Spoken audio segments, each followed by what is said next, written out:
بسم اللہ الرحمن الرحیم۔ معزز خواتین حضرات، السلام علیکم ورحمۃ اللہ وبرکاتہ۔ اللہ ملک العلم رب الجلال والاکرام قرآن مجید میں جگہ جگہ پر ہمیں اپنی توحید اور وحدانیت کے ان گنت لا تعداد بے شمار نمونے دکھاتے ہیں، اور ان میں سے ایک یہ بھی ہے کہ انسانیت کی تکمیل کیسے ہوئی۔ تکمیل کا لفظ میں اس لیے استعمال کر رہا ہوں کہ اس سے پہلے والی آیات مبارکات میں ہم پڑھ چکے ہیں کہ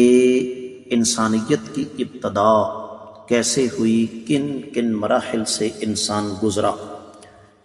وہی تسلسل ہے آج کے سبق میں بھی۔ معمول کے مطابق سب سے پہلے آیت مبارکہ کی ہم تلاوت کریں گے۔ اللہ ملک العلم رب الجلال والاکرام ارشاد فرماتے ہیں،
معزز خواتین حضرات، رب کائنات کی پاکیزہ کتاب قرآن مجید پارہ ہے 18واں، سورہ مبارکہ کا نام المؤمنون اور 14ویں آیت مبارکہ۔ رب کائنات نے پچھلی بات کو آگے بڑھایا، ثم پھر خلقنا ہم نے پیدا فرمایا النطفۃ نطفے کو، علقۃ جمع ہوا خون، فخلقنا پھر ہم نے پیدا فرمایا العلقۃ اس جمے ہوئے خون کو، مضغۃ گوشت کا ٹکڑا، فخلقنا پھر ہم نے پیدا کیا المضغۃ اس گوشت کے ٹکڑے کو، عظاما ہڈیوں کی صورت میں، فکسونا پس ہم نے پہنا دیا العظام ہڈیوں پر، لحما گوشت، ثم پھر انشأناہ ہم نے اسے بنایا، خلقن پیدائش، آخر ایک اور یا دیگر، فتبارک اللہ پس بابرکت ہے اللہ ملک العلم رب ذو الجلال والاکرام، احسن بہتر ہے الخالقین پیدا کرنے والی ذات بابرکات۔ بامحاورہ ترجمہ سماعت فرمائیے گا۔ پھر نطفے کو ہم نے جمع ہوا خون بنایا، پھر خون کے لوتھڑے کو گوشت کا ٹکڑا بنا دیا، پھر گوشت کے ٹکڑے کو ہڈیوں کی شکل دی، پھر ہڈیوں کو ہم نے گوشت پہنا دیا، پھر دوسری بناوٹ میں اسے پیدا کر دیا۔ بابرکت ہیں اللہ رب العزت جو سب سے بہترین پیدا کرنے والے ہیں۔ معزز خواتین و حضرات، امام ابن کثیر رحمۃ اللہ علیہ اس آیت مبارکہ کی تفسیر کا آغاز ان الفاظ سے کرتے ہیں کہ انسان کو اس بات پر غور کرنا چاہیے کہ وہ جو ایک جمع ہوا مواد تھا، نطفہ جسے کہتے ہیں، جو کہ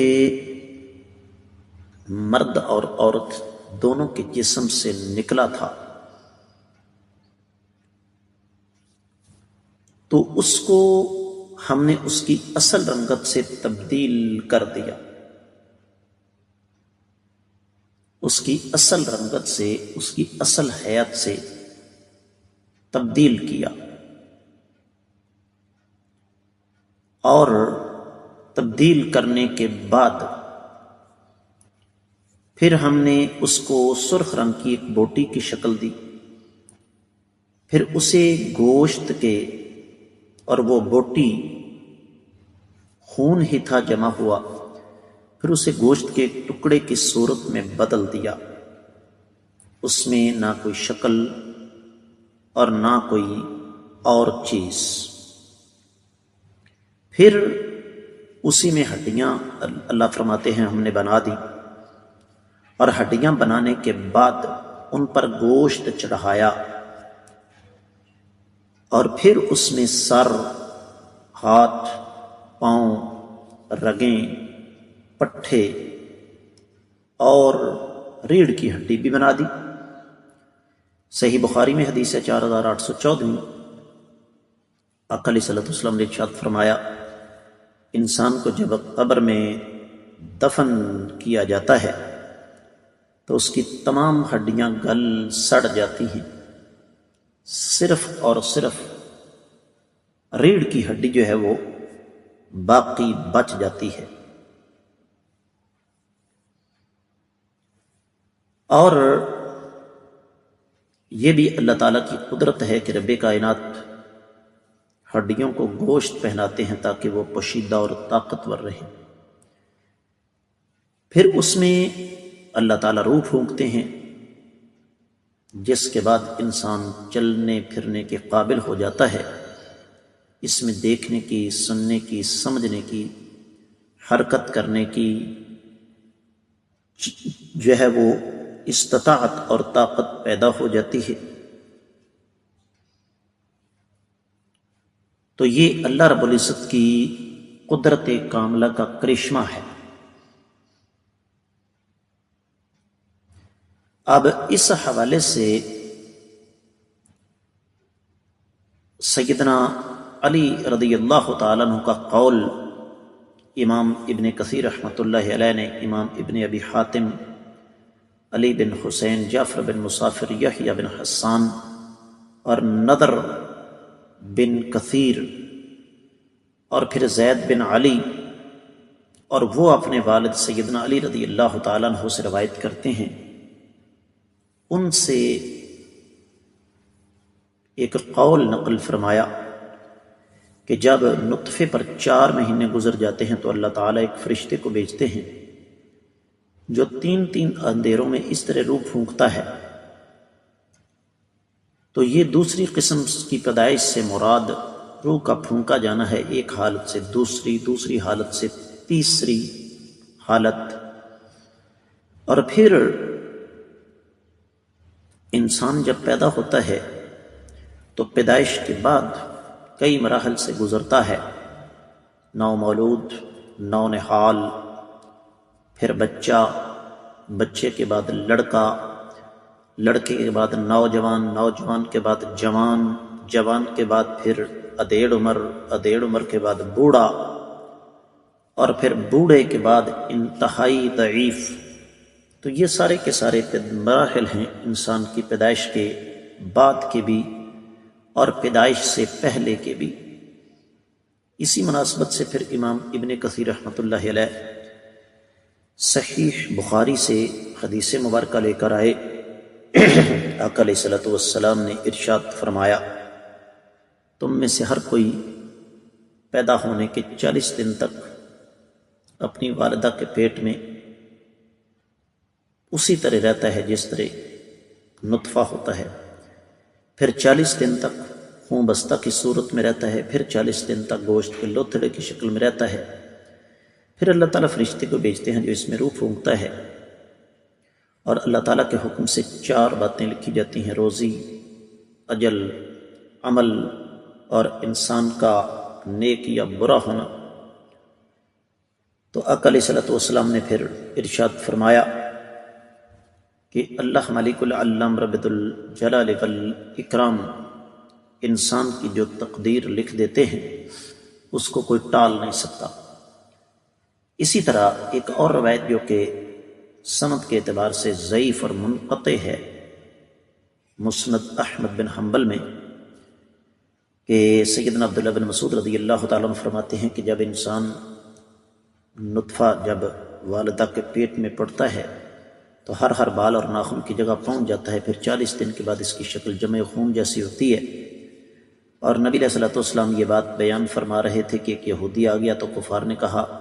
یہ نبی علیہ الصلوۃ والسلام نبوت کے دعوے دار ہیں، تو اس نے کہا میں ان سے ایک سوال کرتا ہوں جس کا جواب سوائے نبی کے کسی اور کے پاس نہیں ہے۔ تو نبی علیہ السلام سے اس نے پوچھا کہ انسان کی پیدائش کس سے ہوتی ہے؟ آقا علیہ الصلوۃ والسلام نے بالکل صحیح جواب دیا۔ تو اس نے کہا کہ آپ سچے نبی ہیں، سابقہ انبیاء نے بھی یہی کچھ بیان کیا تھا۔ روایت سند کے اعتبار سے ضعیف ہے لیکن مفہوم اس کا بالکل درست ہے۔ اسی طریقے سے صحیح مسلم میں 2644ویں حدیث، اس میں بھی اسی بات کی صراحت